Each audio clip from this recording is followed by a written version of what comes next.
आज आपण हैदराबादी सालन पाहणार आहोत. मिरचीचं सालन जे तुम्हाला बिर्याणी सोबत दिलं जातं हैदराबादमध्ये.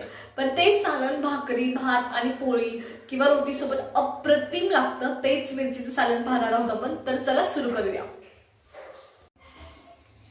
तर मिरचीचं सालन करणार आहोत आपण. त्याच्यासाठी ह्या मी मोठ्या मिरच्या घेतल्यात या पद्धतीने. आता दोन प्रकारे काही ठिकाणी भेटतं.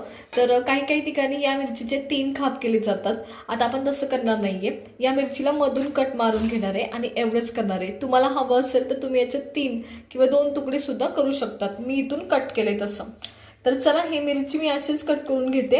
आतमधून मिरचीची बी वगैरे काढायची गरज नाही. या मिरच्या तिखट नसतात एवढा. मीठ वगैरे लावून ठेवायची पण गरज नाही. आपण हैदराबादी सालन करतोय तर ते बरंचसं तिखटच असतं जे तुम्हाला बिर्याणी सोबत खायला देतात ते. तर पहा, या पद्धतीने हे मी कट करून घेते आता सगळं. चला तर मग कट करून घेते. आता मिरच्यांचं सालन करण्यासाठी आपल्याला आधी वाटण करायचंय. त्याच्यासाठी इथं मी 2 चमचे शेंगदाणे घेतलेत, चिंचेचा गोळा घेतलाय, 1 चमचा इथं मी खसखस घेतलीय, 2 चमचे मी खोबरं घेतलंय, त्याच्यानंतर इथं 2 चमचे तीळ घेतले. या सगळ्या गोष्टी आपल्याला लागणार आहे. आता या गोष्टी आपण भाजून घेणार आहे. चला तर मग भाजून घेऊया. भाजताना कोणती काळजी घ्यायची हे मी तुम्हाला सांगणार आहे. तर चला सुरू करूया मग. तर मी सगळ्यात पहिले नाही का शेंगदाणे भाजून घेतले. इथं आपण 3 चमचे शेंगदाणे घेतले होते. व्यवस्थित भाजून घ्यायचे. शेंगदाणे भाजताना खूप जास्त करपवायचं नाही हे लक्षात घ्या. व्यवस्थित बारीक गॅसवर भाजून घ्यायचे. अगदी मिनिटभरात शेंगदाणे भाजलेत. आता पहा, या पद्धतीने हे मी लगेच साईडला काढून घेणार आहे. आता जेव्हा शेंगदाणे भाजून झाले त्याच्यानंतर मी खोबरं भाजून घेते. एकदम बारीक गॅसवर भाजायचं म्हणजे व्यवस्थित भाजलं जातं. तर इथं माझं हे खोबरं सुद्धा व्यवस्थित भाजत आलंय या पद्धतीने. तर हे मी काय साईडला काढून घेते. सगळ्या साईडने मी खोबरं भाजून घेतले हे लक्षात घ्या आणि काढून घेते साईडला. खोबरं भाजून झाले. आता मी तीळ भाजून घेते. 2 चमचे तीळ आहे. गॅस बारीक करायचा. आता ऑलरेडी शेंगदाणे आणि खोबरं भाजल्यामुळं कढई खूप गरम असते, त्याच्यामुळं काही सेकंदातच तुम्हाला हे काढून घ्यायचंय. तर तीळ सुद्धा भाजून झाले, मी साईडला काढून घेते कारण तटतट आवाज यायला सुरुवात झाली आहे. तीळ भाजल्यानंतर मी खसखस भाजते. अगदी मिनिटभरात होणार आहे. लगेच साईडला काढून घ्यायची, काही सेकंदात होते. इथं खसखस सुद्धा भाजून झाली, ती पण मी साईडला काढून घेते. तर आता नाही का सगळ्या गोष्टी भाजून झाल्यात. इथं मी मिक्सरचं भांडं घेतलंय. मिक्सरच्या भांड्यामध्ये आपण खोबरं आणि शेंगदाणे ऍड करतोय या पद्धतीने. त्याच्यानंतर माझ्याकडे नाही का इथं तीळ आणि खसखस आहे ती ऍड करते या पद्धतीने. त्याच्यानंतर नाही का आता चिंच जी आपण भाजलेली होती पण ती ऍड करायची आहे. ती मी याच्यात ऍड करून घेते. चिंचेचा अगदी छोटा तुकडा मी याच्यात टाकते. इनफ होते एवढी. त्याच्यानंतर आपण नाही का ह्या गोष्टी आता पाणी ऍड करून वाटून घेणार आहे. लक्षात घ्या, आपण नाही का मिरच्या उभ्या कापल्या होत्या. काही ठिकाणी तुम्हाला मिरचीमध्ये हे जे सारण बनवलेलं असतं ते भरलेलं सुद्धा मिळतं. आपण आज भरणार नाहीये, मिरच्या परतून घेणार आहे हे लक्षात घ्या. तर त्याच्यासाठी मी पाणी ऍड केलं. जर तुम्हाला मिरच्यात सारण भरायचं असेल तर पाणी ऍड करायचं नाही. ते लिक्विड फॉर्म मध्ये तयार होतं, त्याच्यामुळं नाही ऍड करायचं. तर चला मी हे वाटून घेते. थोडंसं मीठ ऍड करा जर वाटणं अवघड जात असेल तर.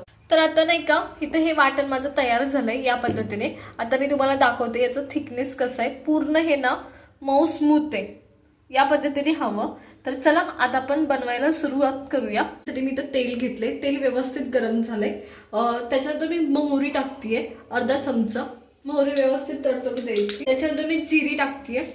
जिरी पण व्यवस्थित फुलू द्यायची. त्याच्यानंतर मी हिंग ऍड करतेय याच्यात. त्याच्यानंतर कढीपत्त्याची पानं,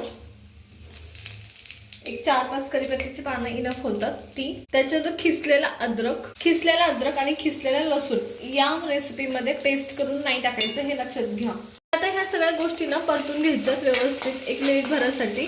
तुम्हाला फक्त अद्रक आणि लसूणचा कच्चापणा इथं मारायचा आहे. बाकीच्या गोष्टी तर परतल्याच गेल्या होत्या मगाशी हे लक्षात घ्या. तर इथं मी व्यवस्थित परतून घेतेय. अद्रक आणि लसूण कच्चापणा थोडं पण नाही राहायला पाहिजे, नाहीतर फ्लेवर वेगळा लागतो. आता व्यवस्थित फोडणी परतली गेली त्या टायमाला मी ह्याच्यात हळद टाकते, अगदी चिमूटभर.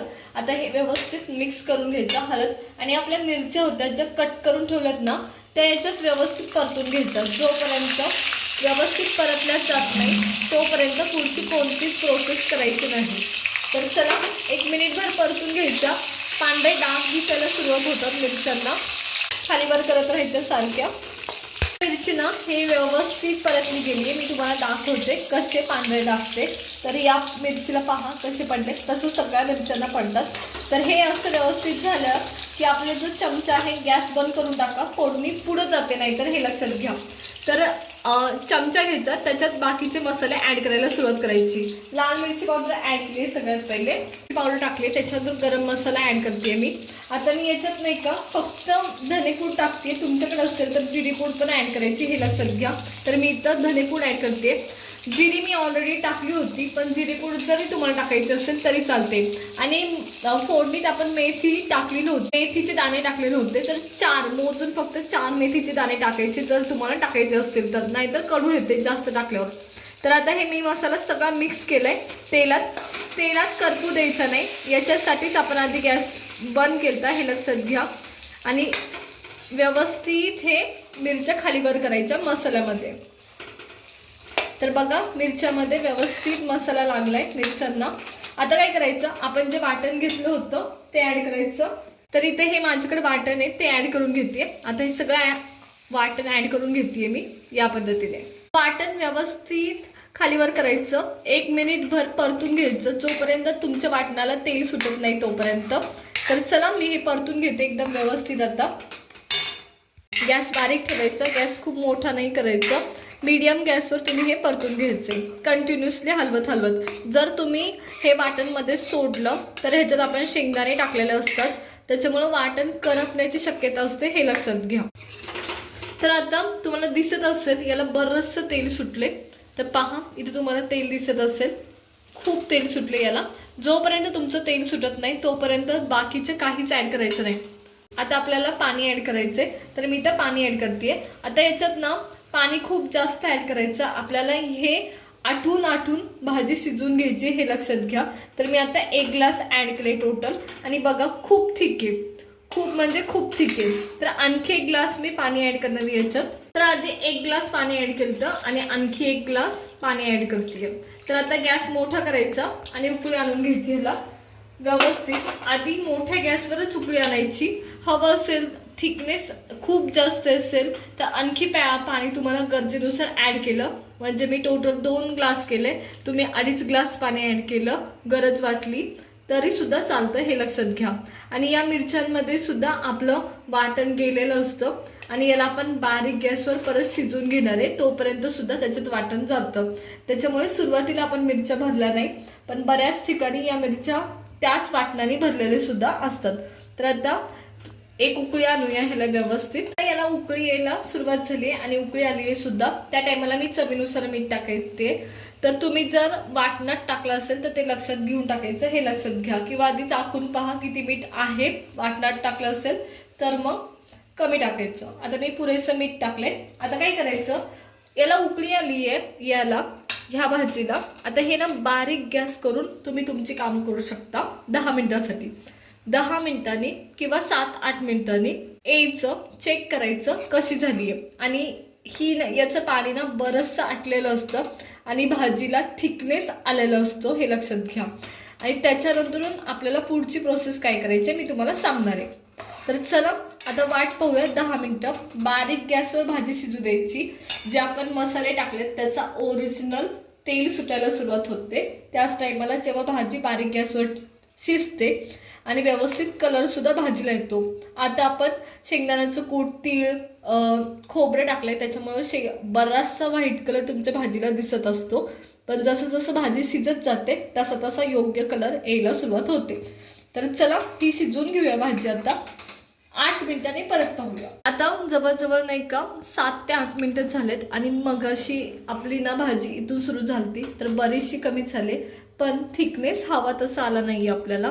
आणखी भाजी आपल्याला थिक हवी आहे, आणखी सुद्धा पातळच आहे. त्याच्यामुळे आपण आणखी वाट पाहणार आहोत 5 ते 7 मिनिटं. त्या टायमाला मी याच्यात एक गुळाचा खडा टाकते नॉर्मल साईजचा, तो ॲड करायचा. आणि आता आपण परत 5 ते 7 मिनिटं वाट पाहणार आहोत, जोपर्यंत हवा तो थिकनेस येत नाही तोपर्यंत. आणि चला तर वाट पाहूया मग आणखी 7 मिनिटं. तर आता जवळजवळ नाही का 20 मिनिटं ही भाजी आपण शिजवून घेतली आणि तुम्ही पहा या चमच्यापाशी होती इथे ही भाजी, तर आता बरीचशी आटून कमी झाली आहे. आता मी तुम्हाला याचा थिकनेस दाखवते. या मिरचीमध्ये सुद्धा हे सारण गेलेलं असतं आपलं आणि मी तुम्हाला थिकनेस दाखवते. तर पहा बरीचशी थिक आहे आणि ही गरम असतानाची सिच्युएशन आहे भाजीची. जेव्हा तुमची भाजी ही खाली येते, सालन जेव्हा खाली येतं तेव्हा अगदी ते तुमचे इडली डोस्याची जी चटणी असते त्या थिकनेसला येते. तर आता योग्य तो थिकनेस आपल्याला पाहिजे तो भेटला आहे. तर आता आपण बाहेर काढून घेणार आहे. आणि तुमच्या लक्षात आलं का ही सुरुवातीला खूप पांढरी भाजी दिसत होती, पण आता त्याचा योग्य तो कलर आला आहे. आणि जेव्हा थंड होते तेव्हा आणखी डार्क कलर यायला सुरुवात होते. किंवा तुम्ही लोखंडी कढई केली तर अप्रतिम टेस्ट सुद्धा लागते आणि जरा ब्लॅकिश कलर येतो. जर तुम्हाला हवा असेल तो कलर प्रॉपर जसा हैदराबादी असतो तर तो कलर येतो. तर चला मी हे साईडला काढून घेणार आहे, आता तुम्हाला दाखवते. तर आता मी काढून घेते साईडला आणि मी तुम्हाला दाखवते कशी झाली आहे. तर सुरुवातीला मी एक मिरची काढून घेते या पद्धतीने आणि तुम्हाला दिसत असेल की याच्यात सुद्धा बरंचसं तुमचं सारण गेलेलं असतं जेव्हा तुमची भाजी कंटिन्युअसली शिजत असते, किंवा ते बाहेर निघतं जेव्हा तुम्ही नाही का भाजी म्हणजे भरून करता, मिरच्या भरून केलेल्या असतील तेव्हा. हे लक्षात घ्या. तर इथे मी ही दुसरी सुद्धा मिरची साईडला काढून घेतली आहे. आणि थिकनेस बघा, मी कढई जस्ट गॅसवरून खाली घेतली आहे तरी एवढं थिकनेस आहे. तुम्ही लक्षात घ्या की जेव्हा तुमची भाजी थंड होईल तेव्हा त्याला किती थिकनेस असेल. तर चला मी सगळी भाजी ही अशीच सालन साईडला काढून घेते पटकनी. इथं तयार आहे हे मिरचीचं हैदराबादी सालन. अप्रतिम होतो. तुम्ही चपाती, भाकरी किंवा भातासोबत खाऊ शकता आणि बिर्याणी सोबत सुद्धा तुम्हाला तर साईडला नेहमी दिलंच जातं. त्याच्यामुळे नक्की ट्राय करा. आवडलं असेल तर लाईक करा, शेअर करा आणि सबस्क्राईब करा.